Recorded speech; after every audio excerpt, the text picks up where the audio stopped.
अजीज़ दोस्तों नमस्कार। अजीज़ दोस्तों, जिस तरह आप देखते हैं कि मुख्तलिफ़ दरगाहों के सामने कोई डब्बा लेके अंगूठियां बेच रहा होता है, छोटे छोटे पत्थर अंगूठियों के लिए बेच रहा होता है, ऐसे आसिम मुनीर एक डब्बा उठा के वाइट हाउस पहुंचे और डोनाल्ड ट्रंप को पेश करने लगे। पहली बात तो ये कि आपके साथ आपका प्राइम मिनिस्टर खड़ा था। ये अगर मिनरल्स और इकोनॉमिक डील थी तो प्राइम मिनिस्टर को ये चीज़ करनी चाहिए। तुम फौजी हो, फौजी मामलात में रहते। एटलीस्ट चलो पाकिस्तान में तो तुम एक डिक्टेटर बने हुए हो, बाहर तो दुनिया में, लेकिन ये अब दिखाने की भी कोशिश नहीं करते। लेकिन वो डब्बा लेके जाना, जैसे एक आप बसों में लोग डब्बे लेके चीज़ें बेचने के लिए चले जाते हैं, ऐसे दुनिया में कहीं होता नहीं है। और ये ऐसी घटिया हरकत थी। मिनरल्स की डील होती है, आपने दुनिया में कहीं देखा है कि कोई डब्बा लेके जा रहा हो? पूरी दुनिया में मिनरल्स की डील होती हैं। इतना चाइना पूरी दुनिया में खुदाइयाँ करता है मिनरल्स के लिए। कभी आपने देखा कि अफ़गानिस्तान जैसा मुल्क भी डब्बा लेके गया हो? इसमें पेट्रोल की एक बोतल हो, सब चीज़ें पत्थर वत्थर पड़े हों। नतीजा ये निकला, इस सब के बावजूद एक कॉन्फ्रेंस हुई अमेरिका में मिनरल्स के हवाले से, जिसमें 20 मुल्कों को बुलाया गया, जिसमें G7 कंट्री के सारे कंट्रीज थे, इंडिया भी था, पाकिस्तान नहीं था। जबकि $500 मिलियन की मिनरल्स की एक डील भी साइन करने प्रेसिडेंट ट्रंप की फैमिली के कुछ लोग आए थे। इसके बावजूद पाकिस्तान को उसमें नहीं बुलाया गया। एक मिनिस्ट्रियल कॉन्फ्रेंस हो रही है on critical minerals in Washington, which would be presided over by secretary Marco Rubio. अच्छा, मैं हैरान हूँ कि पाकिस्तान को उसमें दावत नहीं दी, लेकिन इंडिया वहाँ पे है। तो जयशंकर साहब वहाँ पे होंगे 4 फरवरी को और उनकी मुलाकात भी होगी। अच्छा, आई एम सरप्राइज कि पाकिस्तान इज़ नॉट इनवाइटेड। शायद मेरी इत्तला गलत हो, लेकिन मैंने बहुत कोशिश की, हमारी टीम ने बहुत कोशिश की, लेकिन हमें कहीं मिला नहीं। और लगता कुछ यही है कि हालांकि क्रिटिकल मिनरल्स के हवाले से तो हमारा एक एग्रीमेंट भी हुआ एक यूएस कंपनी के साथ, लेकिन हम क्यों नहीं हैं? हमें होना चाहिए था। आई डू नॉट नो ये क्यों ऐसा हुआ है, और I do not want to speculate either, लेकिन इसमें पाकिस्तान की प्रेजेंस होनी चाहिए थी, लेकिन हम नहीं हैं। लेकिन जयशंकर साहब उस कॉन्फ्रेंस में जा रहे हैं। अब और क्या होगा कि आप रोते रह जाओगे। ये मिनरल्स लेके आप, और मिनरल्स भी कहाँ हैं आपको पता है? पाकिस्तान में टोटल मिनरल्स जो है ना, वो बलूचिस्तान, केपी, पीओके, गिलगित बल्तिस्तान, इन इलाकों में है, जहाँ पे पाकिस्तान की कोई कंट्रोल नहीं, कोई रिट नहीं, कोई अथॉरिटी नहीं है। पीओके और गिलगित बल्तिस्तान तो लीगली इंटरनेशनल लॉ के तहत इंडिया के हिस्से हैं, आपने ज़बरदस्ती कब्ज़ा किया हुआ है। बलूचिस्तान एक इंडिपेंडेंट स्टेट है, ज़बरदस्ती कब्ज़ा किया हुआ है। और केपी आपके कंट्रोल में ही नहीं है, वो अफ़गानियों का इलाका है, अफ़गानी वापस ले लेंगे आज नहीं तो कल। आप उनके मिनरल्स की डील पंजाबी प्राइम मिनिस्टर और पंजाबी आर्मी चीफ जाके दुनिया में करने की कोशिश करता है। तो आप देख रहे हैं कि क्या हो रहा है बलूचिस्तान और केपी में, और अभी बाकी पाकिस्तान में भी क्या होगा ये अंदाज़ा हो जाएगा।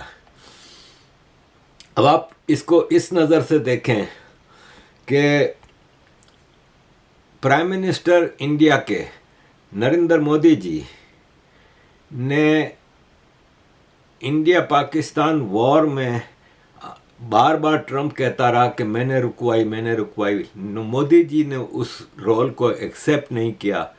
पाकिस्तान के प्राइम मिनिस्टर और आर्मी चीफ और लगातार इस पे डोनाल्ड ट्रंप की तारीफें करते रहे।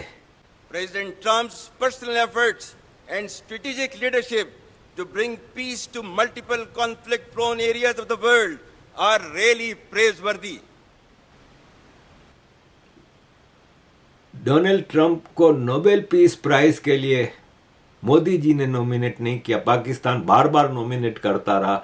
इवन इंटरनेशनल फोरम पे शर्म अल शेख में जब मीटिंग हो रही थी तो प्राइम मिनिस्टर शहबाज शरीफ को डोनाल्ड ट्रंप ने कहा कि तुम आके माइक पे बताओ कि तुमने मुझे प्राइवेट में क्या कहा था। You want to say what you said to me the other day? I mean, come, would you like to say what you said the other day? I think it was so nice. और Donald Trump को फिर जो और दुनिया को देखने सुनने को मिला, पीछे खड़े British prime minister, Italian prime minister सब मुंह बना रहे थे और हाथ रख रहे थे मुंह पे कि क्या बोल रहा है। इतनी मक्खन पॉलिश, इतनी तारीफ के बावजूद कुछ नहीं मिला। रेल मिनरल अर्थ का डब्बा लेके आप पहुंच गए, मोदी जी ने कोई उसके ऊपर डब्बा लेके नहीं गए। गजा बोर्ड, पीस बोर्ड के मेंबर आप बने, आपके पास खाने को टका नहीं, $1 बिलियन का आप मेंबर बन गए। इंडिया नहीं बना मेंबर। इंडिया ने किसी हवाले से मोदी जी के आगे बात करने तक पे तैयार नहीं हुए। इसके बावजूद ट्रेड डील होती है और प्राइम मिनिस्टर नरेंद्र मोदी जी को फ़ोन करता है डोनाल्ड ट्रंप और क्या तारीफ़ें करता है। ये पाकिस्तानियों के लिए सबक सीखने का मुकाम है कि it was an honour to speak with prime minister Modi of India this morning. He is my greatest friend, he is one of my greatest friend and a powerful and respected leader of the country. We spoke about many things including trade, this, that, और हम अब 18% tariff पे ले आ रहे हैं भारत को। 25% था जबकि आखिरी धमकी 50% की थी, लेकिन 18% पे ले आए और हमने काफ़ी चीज़ें वो कर दी हैं। इसमें इसने कहा कि $5 बिलियन की इंडिया एनर्जी, टेक्नोलॉजी, एग्रीकल्चरल, कोल और मैनी प्रोडक्ट्स खरीदेगा हमसे। देखिए डोनाल्ड ट्रंप की अक्सर आप देखते हैं कि वो जो बातें होती हैं ना वो झूठी साबित होती हैं। वो अपने ट्वीट्स में, अपने स्टेटमेंट्स में एक दो चीज़ें ऐसी डाल देता है जो कि करेक्ट नहीं होती। अब इस पे काफ़ी लोगों ने हंगामा मचाया। पहले तो मैं आपको ये बता दूं कि जो टैरिफ की बात है ना, तो रीजन में सबसे कम टैरिफ इंडिया के ऊपर लगाया गया है। वियतनाम, ताइवान, साउथ अफ्रीका को 20% है, फिलीपीन, इंडोनेशिया को 19% है, बांग्लादेश को 20%, Pakistan 19%, Sri Lanka 20%, Thailand 19%, China 40%, Japan 15%। तो पाकिस्तान, बांग्लादेश, वियतनाम, थाईलैंड वगैरह जो कि भारत की जो प्रोडक्ट्स हैं उसके हवाले से कॉम्पिटिटिव मार्केट्स हैं, उनसे आपको टैरिफ भी कम दिया गया है और आपके पास चीप क्वालिटी, मतलब अच्छी क्वालिटी के चीप प्रोडक्शन की फैसिलिटीज़ हैं भारत के पास। तो भारत इन मार्केट्स में, ख़ास तौर पर टेक्सटाइल वगैरह की मार्केट में, गारमेंट्स की मार्केट में, इन सब को पीछे छोड़ सकता है। जहाँ तक सवाल है कि मोदी जी ने भी इस पर ट्वीट की, लेकिन मोदी जी ने ट्रंप की इन बातों को कि रशियन ऑयल इंडिया नहीं खरीदेगा और वेनेजुएला का ऑयल खरीदेगा, $500 बिलियन की जो इंपोर्ट्स हैं डेयरी और फार्मिंग के हवाले से, उस पर भारत की ओपोजिशन, ख़ास तौर पे राहुल गांधी की कांग्रेस में बहुत ज़्यादा शोर मचा रही है और एक से एक एक्सपर्ट आ गए हैं सोशल मीडिया पे लांग तान करने के लिए। इस पे पीयूष गोयल जी ने अभी प्रेस कॉन्फ्रेंस की और बताया कि फार्मर्स के इंटरेस्ट पे ज़ीरो कंप्रोमाइज़ है। एग्रीकल्चर और डेयरी फूड को टोटल प्रोटेक्शन दी गई है और यह है कि पेट्रोल के और एनर्जीज के हवाले से हमने ये कहा है कि नॉन सैंक्शन प्लेसेस से लेंगे। नॉन सैंक्शन प्लेसेस का मतलब है कि इवन रशिया की कई कंपनियां नॉन सैंक्शनड है और जहां से भारत का अपना इंटरेस्ट होगा वहां से लेंगे। जहां तक बात है $5 बिलियन की ट्रेड, तो ये अगले कुछ सालों में, एक साल के अंदर नहीं कहा गया कि इसको किया जाएगा। तो इसमें इतना ज़्यादा जो हंगामा मचाया जा रहा है ना, वो अब देखें जो डेयरी फूड और एग्रीकल्चर फूड की जो बात हो रही है, तो उसमें जो ड्राई फ्रूट वगैरह हैं उस पर ज़्यादा जोर दिया गया है। अमेरिका में ड्राई फ्रूट काफ़ी प्रोड्यूस होता है, तो ड्राई फ्रूट भारत भी इंपोर्ट ही करता है ज़्यादातर। आपको पता है कि अफ़गानिस्तान से भारत इंपोर्ट करता है। इसके लिए जैसे मुझे याद है कि मैं जब 1990 में मुंबई आया था, जब जवानी में, तो हमें बताया गया था कि छोटी मोटी खेप साथ में ले जाओ। वहाँ पे ऑलरेडी यहाँ कराची के खेप ही वहाँ पे किसी से डील करके वो रखते थे। वो खेप क्या होती थी कि लुंडा बाज़ार की कमीज़ें 20-25 पैकेट बना कर ले गए, 2 किलो 3 किलो पिस्ता काजू ले गए। उस वक्त कैमरे की फिल्म आती थी फूजी वगैरह, क्योंकि भारत में इंपोर्टिंग की पाबंदी थी। फ्यूजी की फिल्में, इस तरह के छोटी मोटी चीज़ें ले जाओ तो आपका आने जाने का खर्चा निकल आता है। तो ड्राई फ्रूट उस ज़माने में भी स्मगल होता था इस तरह से। तो ये है कि भारत एग्रीकल्चर के हवाले से वो चीज़ें जो भारत में नहीं होती या कम होती हैं उसकी बात की गई है। उस पर इतना हंगामा मचाया है, जिनको टके का पता नहीं होता वो शुरू हो जाते हैं कि अब जैसे ग्रोक है, ग्रोक से भी इन कांग्रेसियों ने पूछा कि क्या ख्याल है, तो उसने कहा कि 2026 की ट्रेड रिपोर्ट्स के मुताबिक इंडिया ने जो टैरिफ ज़ीरो पे किया है वो यूएस एक्सपोर्ट्स जो हैं like walnuts, almonds, pistachios, pulses and grapes, animal foods, ये चीज़ें पे किया गया है जो कि भारत में ना होती हैं या कम होती हैं। कोई मिल्क प्रोडक्ट, राइस, गंदम वगैरह नहीं इस डील में शामिल, क्योंकि लोकल प्रोड्यूसर्स को प्रोटेक्शन देनी थी। ये ग्रोक कह रहा है, या ज़ाहिर है ग्रोक पूरी रिसर्च करके चीज़ें लाता है जो मुख्तलिफ ऑफिशियल डील्स होती हैं। इवन रशिया ने कहा है कि हमें अभी तक न्यू दिल्ली ने पेट्रोल की सेल कम करने का नहीं कहा है। हम अपने इम्पोर्टेंट रिलेशनशिप है भारत के साथ और हमारा पेट्रोल का वही शिपमेंट जारी है जो कि ऑलरेडी चल रहा है। अजीज़ दोस्तों, इस हवाले से पाकिस्तान में तो एक क़यामत आई हुई है।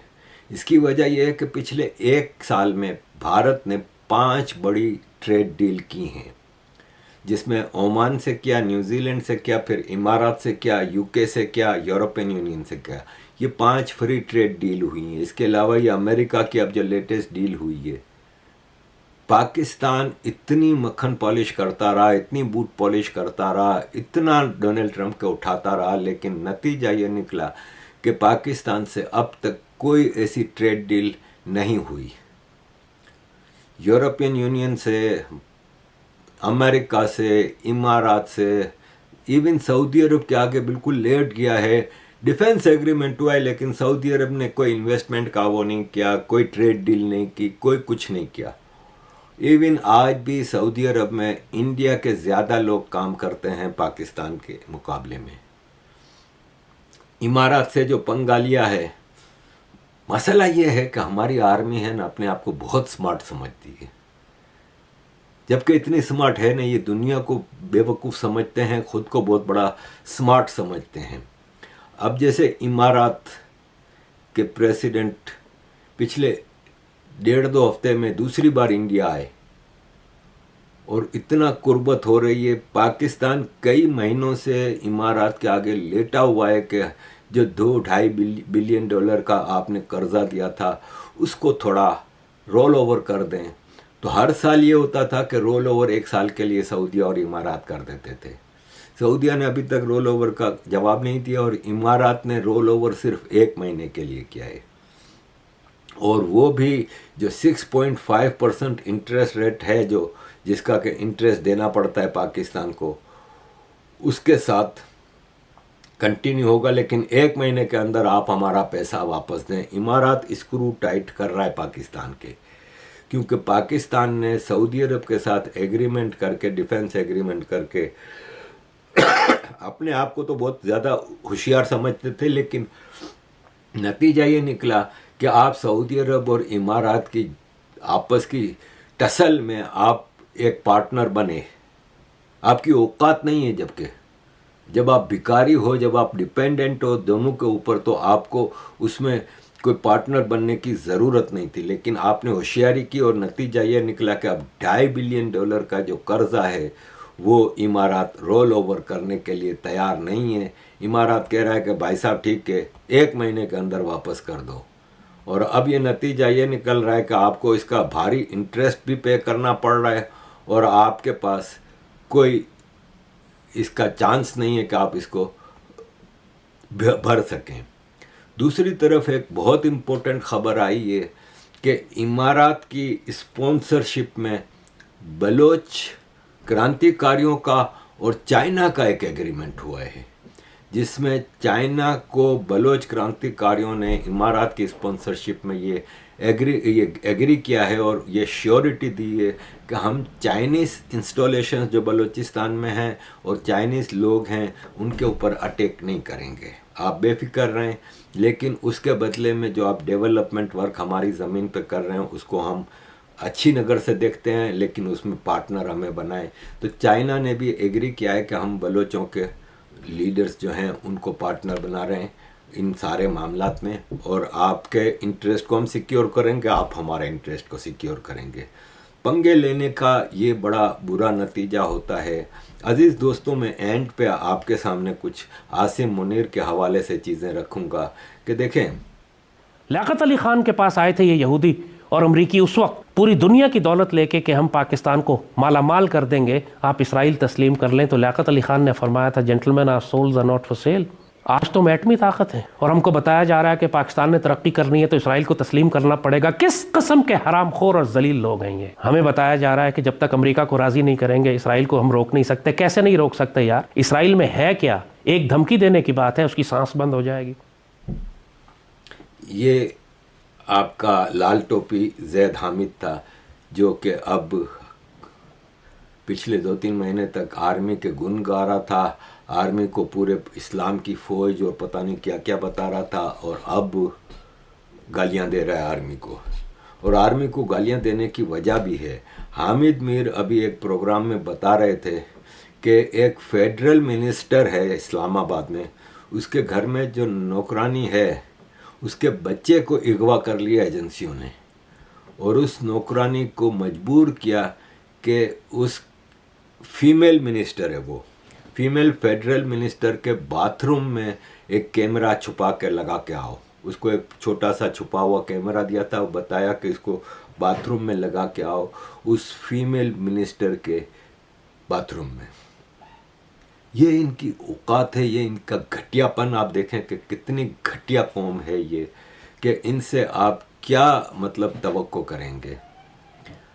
जॉन हॉपकिंस यूनिवर्सिटी के प्रोफेसर ने अभी लिखा है एक आर्टिकल, जिसमें वो गई थी पाकिस्तान, उसकी विज़िट के बाद उन्होंने लिखा है कि मैंने पाकिस्तान में इतना साफ़ सुथरा, क्लीन, शाइनिंग आर्मी के स्ट्रक्चर्स देखे, जबकि सिविलियन इलाकों में गंदगी, मट्टी, लॉलेसनेस, सिविल लाइफ तबाह, कोई सिविक फैसिलिटीज़ नहीं, ये मैंने सिविलियंस इलाकों में देखा। तो अजीज़ दोस्तों, this is two nation theory. Bharat को डिवाइड करने के लिए जो टू नेशन थ्योरी थी वो मुख्तलिफ थी। आज जो टू नेशन थ्योरी है वो है military and civilian life. This is Pakistan for you अजीज़ दोस्तों। अजीज़ दोस्तों, आर्मी चीफ कितना ही अपने आप को फील्ड मार्शल बना ले, भारत से जंग जीते हैं, हमने ट्रंप के साथ इतना करीब हो गए हैं कि भारत को आइसोलेट कर दिया, अमेरिका भारत में दुश्मनी करवा दी, हमने सऊदी अरब के साथ एग्रीमेंट कर लिए, हम इतनी सारी करने के बावजूद भी इस वक्त आसिम मुनीर को गालियां पड़ रही हैं चारों तरफ से, पाकिस्तानी गालियां, इसलिए कि गज़ा पीस बोर्ड, इज़राइल के साथ करीबी ताल्लुकात, ये एक भारी पड़ रहा है इसको। दूसरी तरफ इमारात, तीसरी तरफ अमेरिका ने जो अभी मोदी जी के साथ एग्रीमेंट किया है, चौथी तरफ यूरोपियन यूनियन के साथ एग्रीमेंट, इतनी सारी चीज़ें हैं। फिर बलूचिस्तान में जो फेलियर इनका नज़र आ रहा है, हर तरह से आसिम मुनीर को इस वक्त गालियाँ पड़ रही हैं। मोहित पीरज़ादा की मैं ये वीडियो 1.5 मिनट की एंड पे आपके लिए छोड़ के जा रहा हूँ। थैंक यू वेरी मच अजीज़ दोस्तों for all your support, kindly keep supporting. ला सकेंगे। जनरल आसिम मुनीर साहब के ऐसा लगता है कि जो मैंने वेबिनार्स अटेंड किए उसमें जो डिस्कशन हुई, जो पहले मेरी डिस्कशन हुई जिसमें आयशा सदीका साहिबा भी थी, जिसमें जुनैद अहमद भी थे, महल कसंदानी भी थी, जो कोर्ट पिंक की डिस्कशन थी, उसके बाद जो वर्चुअल जलसा था पाकिस्तान तहरीक इंसाफ का, जिसे अली मलिक और जबरान इलियास को मॉडरेट कर रहे थे, उन दोनों डिस्कशंस को जब मैं सामने रखता हूँ, उसमें जो कुछ मैंने कहा, जो कुछ मैंने सुना, जो डायलॉग वहाँ पर हुआ, मुझे ये फीलिंग हो रही है कि जनरल आसिम मुनीर ने अपने तर्कश के बहुत तीर इस्तेमाल किए हैं, बहुत कार्ड वो प्ले कर चुके हैं, बड़ी सक्सेसफुली उन्हें कार्ड्स प्ले किए हैं, लेकिन एक बार फिर जनरल आसिम मुनीर एक बंद गली में आते चले जा रहे हैं। अब तक के जो कार्ड्स उन्होंने इस्तेमाल किए, पहला बड़ा पत्ता जो उन्होंने पाकिस्तान की सियासत के, पाकिस्तान की फ़ौज के, पाकिस्तान की अदलिया, पाकिस्तान के मीडिया पे खेला, अपने साथी इक़्तिदार की खातर खेला, फ़ौज को उसमें फंसा दिया, वो May 9 का पत्ता था। दूसरा, उन्होंने 26 नवंबर का कत्लेआम करवाया। तीसरा, उन्होंने ये जो उससे पहले 8 फरवरी 2024 के जो इन्होंने इलेक्शन करवाए, वो उनका एक पत्ता था। फिर उसके बाद उन्होंने 2 आईनी तरमीम कर दी, 26वीं आईनी तरमीम, 27वीं आईनी तरमीम, सुप्रीम कोर्ट से जान छुड़ा ली, हाई कोर्ट से जान छुड़ा ली, ये सब वो पत्ते खेल चुके हैं। उसके बाद उन्होंने डोनाल्ड ट्रंप का पत्ता खेला, अब वो इसराइल का पत्ता खेल रहे हैं, वो पीस बोर्ड्स का पत्ता खेल रहे हैं, वो ISF का पत्ता खेल रहे हैं, वो सऊदी अरब के साथ एक म्यूचुअल डिफेंस पैक्ट का पत्ता खेल रहे हैं, वो एक मिलिट्री एक्सपोर्ट पाकिस्तान को इकॉनमी बनाना चाहती है, वो सब पत्ते खेल चुके हैं। लेकिन इसके बावजूद उनकी गैर मकबूलियत में और उनके बारे में जो स्ट्रॉन्ग फीलिंग्स लोग रखते हैं, उसमें इजाफा होता चला जा रहा है। अब जनरल साहब एक बार फिर ऐसा लगता है कि 2026 के शुरू में एक बंद गली की तरफ जा रहे हैं। अब खुदा बेहतर जानता है कि इसके बाद जनरल साहब कौन सा पत्ता जो है यहाँ पर खेलने वाले, और हर मूव जो अब तक है पाकिस्तान के जनरल साहिबान की, वो पाकिस्तान की रियासत को और उसके वफाकी ढांचे को कमज़ोर से कमज़ोर करती चली जा रही है।